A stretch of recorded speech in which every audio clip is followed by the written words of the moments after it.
எல்லாருக்கும் வணக்கம். ஃப்ளாரன்ஸ் நைட்டிங்கேலுங்கிற பேரை நீங்க எல்லாரும் கேள்விப்பட்டிருப்பீங்க. விளக்கேந்திய சீமாட்டின்னு சொல்லுவாங்க. ஆனா அவங்கள பத்தின நமக்கு தெரியாத இன்னொரு பக்கம் இருக்கு. இன்னைக்கு நாம டேட்டா, அதாவது தரவுகளை வச்சு நம்ம உலகத்தையே மாத்தின ஒரு புரட்சியாளரோட கதையை தான் பார்க்க போறோம். சரி வாங்க, ஒரு சின்ன கேள்வியோட ஆரம்பிக்கலாம். ஒரு நிமிஷம் கற்பனை பண்ணி பாருங்க. 19ஆம் நூற்றாண்டுல நீங்க ஒரு சிப்பாயா இருக்கீங்க. உங்களுக்கு அடிபட்டு ஒரு ராணுவ மருத்துவமனையில சேர்க்கறாங்க. அங்க உங்களை கொல்றதுக்கு எதுக்கு அதிக வாய்ப்பு இருக்கும்னு நினைக்கிறீங்க? பதில் உண்மையிலே ரொம்ப அதிர்ச்சியா இருக்கும். அது அந்த மருத்துவமனையே தான். ஆமா, உங்களை குணப்படுத்த வேண்டிய அதே இடம்தான். கிருமி போர்ல போர்க்களத்துல காயத்தால இறந்தவங்கள விட 10 மடங்கு அதிகமான வீரர்கள் மருத்துவமனையில பரவுன நோய்களால இறந்தாங்க. இந்த அதிர்ச்சியான உண்மைதான் நாம இன்னைக்கு பார்க்க போற முக்கியமான பிரச்சனைக்கு காரணம். அதாவது 19ஆம் நூற்றாண்டுல நர்சிங் வேலைங்கிறது இப்போ இருக்கிற மாதிரி ஒரு மரியாதையான வேலையா அப்போ இல்லவே இல்ல. சொல்லப்போனா அதுக்கு ஒரு மரியாதையே இல்ல, முறையான பயிற்சியும் கிடையாது. வேற வழியே இல்லாதவங்க தான் இந்த வேலைக்கு வருவாங்க. மருத்துவமனைகள்லாம் ரொம்ப அசுத்தமா, நோய் பரப்புற இடமா இருந்துச்சு. இப்படிப்பட்ட ஒரு உலகத்தை தான் ஒரு பெண் மாத்தணும்னு முடிவு பண்ணாங்க. அந்த பெண் தான் ஃப்ளாரன்ஸ் நைட்டிங்கேல். அவங்க 1820ல ஒரு பெரிய வசதியான பிரிட்டிஷ் குடும்பத்துல பிறந்தாங்க. அவங்க வாழ்க்கை எப்படி இருக்கணும்னு முன்னாடியே தீர்மானிச்சிட்டாங்க. ஒரு நல்ல வசதியான மாப்பிள்ளைக்கு கல்யாணம் பண்ணி வச்சு சொகுசா வாழணும். ஆனா அவங்களுக்கு வேற சில திட்டங்கள் இருந்துச்சு. மத்தவங்களுக்கு சேவை செய்யணுங்கிறது தனக்கு கடவுள் கொடுத்த ஒரு அழைப்புன்னு அவங்க ஆழமா நம்பினாங்க. இந்த ஒரு நம்பிக்கை அவங்க குடும்பத்தோடும் அந்த காலத்து சமூகத்தோடும் அவங்கள நேரடியா மோத வச்சது. அதனால அந்த சொகுசான வாழ்க்கைய அவங்க வேண்டான்னு ஒதுக்குனாங்க. வந்த கல்யாண வரங்களையும் நிராகரிச்சாங்க.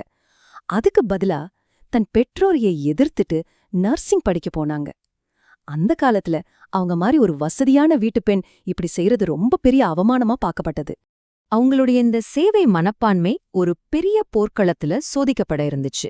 1854ல கிரீமிய போர்ல காயமடைஞ்ச பிரிட்டிஷ் வீரர்களோட நிலைமை ரொம்ப மோசமா இருக்கிறதா லண்டனுக்கு செய்திகள் வந்துச்சு. அப்போதான் நைட்டிங்கேல கூப்பிடுறாங்க. துருக்கில இருக்கிற ஸ்குடேரி ராணுவ மருத்துவமனைக்கு 38 நர்ஸ்களை கொண்ட ஒரு குழுவுக்கு தலைமை தாங்க சொல்லி கேக்குறாங்க. ஆனா அவங்க அங்க போய் பார்த்த காட்சி ஒரு கெட்ட கனவு மாதிரி இருந்துச்சு. அந்த மருத்துவமனை ஒரு மரண பொறி மாதிரி தான் இருந்துச்சு. வீரர்கள் மேலெல்லாம் பேன், தெள்ளுப்பூச்சி, படுக்கைக்கு கீழே எலிகள், தர சுவர்னி எல்லா இடமும் ஒரே அழுக்கு. சொல்லப்போனா அங்கிருந்த 2000 பேருக்கு சோப்பு, துண்டு மாதிரி அடிப்படை வசதிகள் கூட இல்ல. டைஃபஸ், காலரா, சீதபேதியின் நோய்கள் வேகமா பரவிட்டு இருந்துச்சு. இதோட விளைவு, அவங்க அங்க போய் சேர்ந்தப்போ அந்த மருத்துவமனையோட இறப்பு விகிதம் நம்பவே முடியாத அளவுக்கு 42% இருந்துச்சு. உடனடியா அவங்க களத்துல இறங்குனாங்க. அங்க இருந்த ராணுவ அதிகாரிகளோட முரட்டு பிடிவாதத்தை எதிர்த்து போராடி ரொம்ப அடிப்படையான ஆனா அதே சமயம் புரட்சிகரமான சில மாற்றங்களை கொண்டு வந்தாங்க. அவங்களோட இந்த ஓயாத உழைப்புக்கு ஒரு மிகப்பெரிய பலன் கிடைச்சுது. இறப்பு விகிதம் 42%லிருந்து வெறும் 2% குறைஞ்சது. இங்கதான் அந்த மருத்துவமனையில ராத்திரி நேரத்துல எல்லா அதிகாரிகளும் ஓய்வெடுக்க போனதுக்கப்புறம் கையில ஒரு விளக்க பிடிச்சிட்டு இருண்ட வார்டுகள்ல ஒவ்வொரு நோயாளிகிட்டையும் போய் நலம் விசாரிப்பாங்க. அத பார்த்த வீரர்கள் தான் அவங்களுக்கு விளக்கேந்திய சீமாட்டின்னு பேர் வச்சாங்க.